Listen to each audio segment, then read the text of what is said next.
السلام عليكم ورحمة الله نحمده ونصلي على رسوله الكريم أما بعد قال رسول الله صلى الله عليه وسلم من أفتى الناس بغير علم كان اسمه على من أفتاه أو كما قال عليه الصلاة والسلام আজকের এই দর্শে আমরা 331 নম্বর কায়দা থেকে আমরা আলোচনা করব 331 নম্বর কায়দা আল মুতলাকু ইয়াজরি আলা ইতলাকিহি মিম জিম দ্বারা উদ্দেশ্য মাজাল্লাতুল আহকামিল আদলিয়া থেকে এই কায়দা বা মূলনীতি গ্রহণ করা হয়েছে। তো মুতলাক যেটা রয়েছে সেটা মুতলাকই থাকবে, মুতলাকভাবেই থাকবে, এটাকে কোনো ধরনের শর্ত বা কয়েদযুক্ত করা হবে না যতক্ষণ না এর বিপরীত কোনো শর্ত বা কয়েদ পাওয়া যায়, ততক্ষণ পর্যন্ত মুতলাকটা মুতলাকই থাকবে।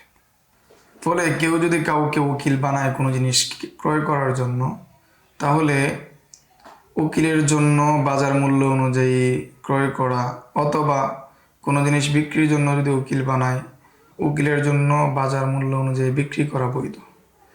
তবে যদি মুআক্কিল, যে উকিল নিয়োগ করছে, সে যদি নির্দিষ্ট দাম বলে দেয় যে এই মূল্যে কিনবে, তাহলে তাকে ওই মূল্যেই ক্রয় করতে হবে, সে বেশি দ্বারা ক্রয় করা যাবে না।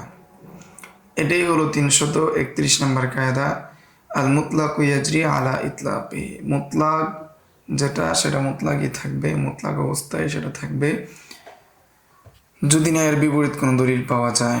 332 নম্বর কায়দা 332 নম্বর কায়দা হচ্ছে আল মাজলুমু লাহু আন ইয়াদফা আয-যুলমা আন নাফসিহি বিমা কাদারা আলাইহি।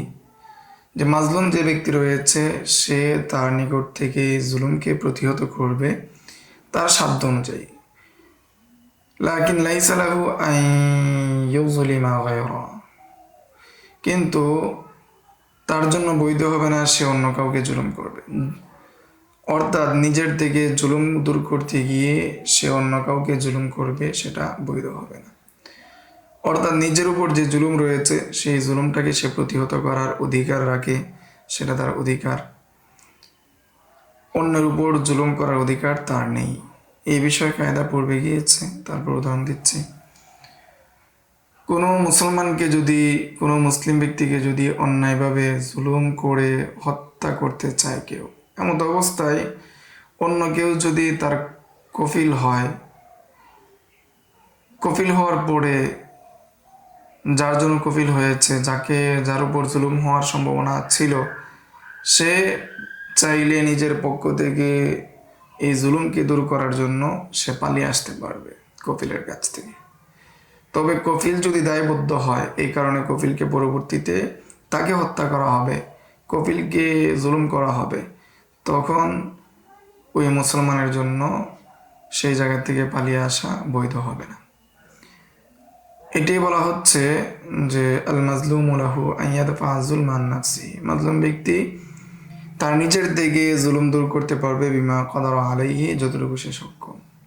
ওয়ালাকিন লাইসা লাহু আন ইউযলিমা গায়রা, কিন্তু সে অন্যের উপর জুলুম করতে পারবে না, কেননা অন্যের উপর জুলুম করার অধিকার তার নেই।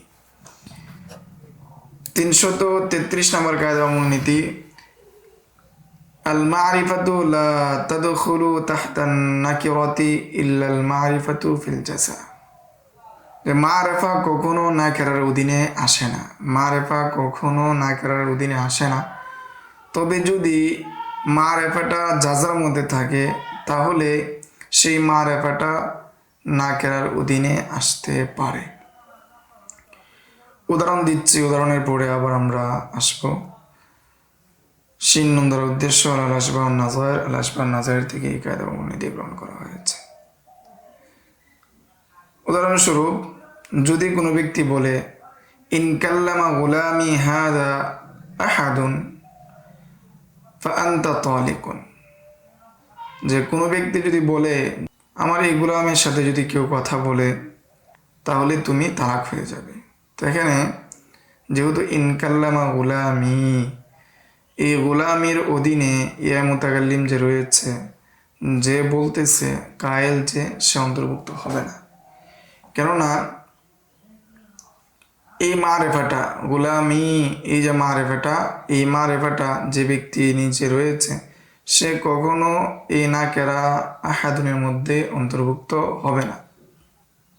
এটাই বলা হয়েছে আল মারিফাতু লা তাদখুলু তাহতান নাকিরাতি, যে মারেফা কখনো নাকেরার অধীনে বা নাকেরার মধ্যে অন্তর্ভুক্ত হয় না। তবে যদি হালেফ কসম করে নিয়ত করে ফেলে তখন সে অন্তর্ভুক্ত হবে, অন্যথায় অন্তর্ভুক্ত হবে না। তবে যদি জাজার মধ্যে আসে, জাজার মধ্যে যদি আসে তাহলে কি হবে? অন্তর্ভুক্ত হবে। যেমন উদাহরণস্বরূপ যদি কেউ বলে ইন আলবাস্তা হাযাল কমিস আহাদান, যদি তুমি এই কাপড়কে কাউকে পরিধান করাও, তাহলে আও ক্বালা ইন দাখালা দারাকা হাদিহি আহাদান, অথবা কেউ যদি এই গড়ে প্রবেশ করে ফান্তি তালিকুন, তাহলে তুমি তালাক, এভাবে যদি কেউ বলে তাহলে মারেফাটা ফাতাদখুলুল মারিফাতু, তখন মারেফাটা নাকেরার অধীনে অন্তর্ভুক্ত হতে পারে। কিভাবে? যেখানে ফান্তি তালিকুন এটা কি জাজা, তো এখানে দারকার যে কাপ রয়েছে, অনুরূপভাবে আলবাস্তা, তার এই আলবাস্তা যে তা রয়েছে সেটা সেটা কি হতে পারে? অন্তর্ভুক্ত হতে পারে কিসের মধ্যে? জাজা হিসেবে অন্তর্ভুক্ত হতে পারে। সাধারণত মারেফা এবং নাকেরা একত্রিত হয় না, তবে যদি জাজার মধ্যে হয় তাহলে অন্তর্ভুক্ত হতে পারে। এটাই হলো 333 নম্বর কায়দা। আর 334 নম্বর কায়দা হচ্ছে আল মারুফ বিল উরফি কাল মাশরুত শরতান, যেটা অরফের মধ্যে প্রসিদ্ধ সেটা শর্ত হিসেবে গণ্য, যেটা অরফের মধ্যে প্রসিদ্ধ সেটা শর্ত হিসেবে গণ্য। মিম জিম দ্বারা উদ্দেশ্য মাজাল্লাতুল আহকামিল আদলিয়া, মাজাল্লাতুল আহকামিল আদলিয়া থেকে এই মূলনীতি বা কায়দা হিসেবে গ্রহণ করা হয়েছে। উদাহরণ হিসেবে এখানে দেওয়া হয়েছে, যদি কেউ তার নিজের সন্তানকে তাঁতির নিকট দেয় যাতে করে তাকে তাঁত শিল্প শেখাতে পারে, তাঁতের কাজ শেখাতে পারে, কিন্তু কী পরিমাণ বিনিময় দিবে, কী পরিমাণ আজর দিবে সেটা যদি শর্ত না করে ওরফের মধ্যে যেভাবে দেয় সেটা শর্ত হিসেবে গণ্য হবে। যদি ওরফের মধ্যে এমন হয় শিক্ষককে আরও দিতে হয়, তাহলে শিক্ষককে কী করতে হবে? দিতে হবে, উজরতে মিছিল দিতে হবে। অনুরূপভাবে কেউ যদি দর্জিকে কাপড় দেয় সেলানোর জন্য, নির্দিষ্ট যদি না করে যে কত টাকা দিতে হবে, নির্দিষ্ট যদি না করে, তাহলে বাজার মূল্য যেটা রয়েছে অরফের মধ্যে যেটা রয়েছে সেটা দিতে হবে। এটাই হলো 334 নম্বর কায়দা আল মারুফ বিল উরফ কাল মাশরুত শরতান, যেটা অরফের মধ্যে প্রসিদ্ধ সেটা শর্ত হিসাবে গণ্য। 335 নম্বর কায়দা আল মারুফ বাইনাত তুজ্জারি কাল মাশরুত বাইনাহুম, বিক্রেতাদের মধ্যে যে বিষয়গুলো প্রসিদ্ধ সেটা তাদের মধ্যে শর্ত হিসাবে বিবেচ্য। মিম জিম দ্বারা উদ্দেশ্য মাজাল্লাতুল আহকামিল আদলিয়া, যেমন কেউ যদি বাজার থেকে কোনো জিনিস ক্রয় করে নির্দিষ্ট মূল্যে, কিন্তু কখন দিবে সেটা যদি নির্দিষ্ট না করা হয়, অরূপ অনুযায়ী যদি হয় প্রতি জুমাবার দেওয়া অথবা প্রত্যেক মাসে দেওয়া, তখন সেটা শর্ত হিসেবে গণ্য হবে, যদিও সেই মাস অথবা নির্দিষ্ট দিনের কথা উল্লেখ না করা হয়। এটাই 335 নম্বর কায়দা আল মারুফ বাইনাত তুজ্জার কাল মাশরুত বাইনাহুম, ব্যবসায়ীদের মধ্যে যেটা প্রসিদ্ধ সেটা তাদের মধ্যে শর্ত হিসেবে গণ্য। 336 নম্বর কায়দা মূলনীতি হচ্ছে আল মুআল্লাকু বিশর্ত ইয়াসবুতু ওয়া ইয়াজিবু বিউজুবি শর্ত, যেটা শর্তের সাথে যুক্ত, আল মুআল্লাক বিশর্ত যেটা শর্তের মাধ্যমে যুক্ত, ইয়াসবুতু ওয়া ইয়াজিবু বিউজুবি শর্ত, তখন ওই জিনিসটা ওয়াজিব হবে শর্ত ওয়াজিব হওয়ার সাথে। মিম জিম দ্বারা উদ্দেশ্য মাজাল্লাতুল আহকামিল আদলিয়া, সিয়ার দ্বারা উদ্দেশ্য শরৎ সিয়ারুল কাবির। কায়দাটা আমরা উদাহরণের পরে আবার জানব। 337 নম্বর কায়দা আল মারুফ বিল উরফ কাল মাশরুত বাইনাহুম, ব্যবসায়ীদের মধ্যে যেটা প্রসিদ্ধ যে কেউ যদি কোনো জিনিসকে মুআমালাতের মধ্যে শর্ত করে, তখন সেটা সেই শর্ত বা সেই তালিকটা কী হবে, জায়েজ হবে। যখন সেই শর্তটা পাওয়া যাবে তখন সেই আকদটাও পাওয়া যাবে। উদাহরণ হিসাবে কেউ যদি কাউকে বলে যে সে যদি তোমার মাল চুরি করে তাহলে আমি আর জানি, এমত অবস্থায় সে যদি সত্যি তার মাল চুরি করে ফেলে তাহলে যে বলেছে জামিন তার উপর জামানত আসবে। এটাই বলা হয়েছে 336 নম্বর কায়দায় আল মুআল্লাকু বিশারত ইয়াসবুতু ওয়া ইয়াজিবু বিউজুবি শারত। যেটা শর্তের সাথে যুক্ত করা হয়েছে, যেটা শর্তের সাথে যুক্ত সেটা সাব্যস্ত হবে এবং ওয়াজিব হবে।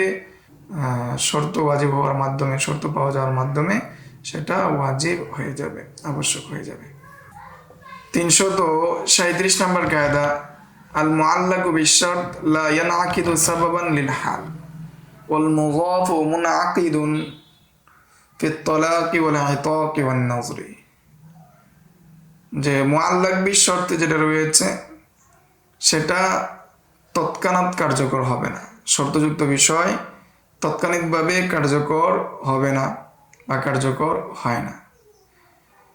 ওয়াল মুযাফু মুনআকিদুন ফিত তালাকি ওয়াল ইতাকি ওয়ান নাযরি। আর যদি তালাককে, স্বাধীনতাকে এবং কসমকে কোনো কিছুর সাথে যুক্ত করা হয় তাহলে সেই শর্তের দিকে সেটা প্রত্যাবর্তন করবে। অর্থাৎ কোনো কিছু যদি ভবিষ্যতের সময়ের সাথে নির্ধারণ করা হয়, যোগ করা হয়, তাহলে সেটা ভবিষ্যৎ হিসেবে গণ্য হবে। উদাহরণ হিসেবে বলা হচ্ছে যে কেউ যদি বলে যে আনতা হুরুন গাদান, যে তুমি আগামীকাল স্বাধীন, কোনো গোলামকে বলল কোনো মনিবে যে তুমি আগামীকাল স্বাধীন, এমত অবস্থায় যেহেতু আগামীকাল স্বাধীন সেটা কি হয়ে গিয়েছে, মুআল্লাক হয়ে গিয়েছে, সেই হিসাবে সেটা ভবিষ্যতে কার্যকর হয়ে গিয়েছে। এই অবস্থায় মালিক তাকে আর বিক্রি করতে পারবে না।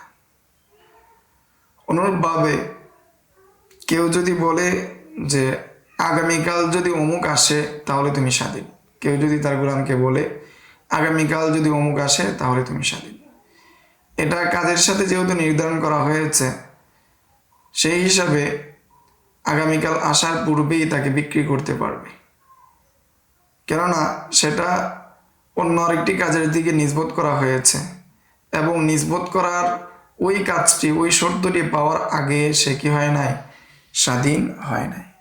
যেহেতু স্বাধীন হয় নাই, সে গোলাম অবস্থায় রয়েছে, সেই জন্য তাকে বিক্রি করা বৈধ হবে।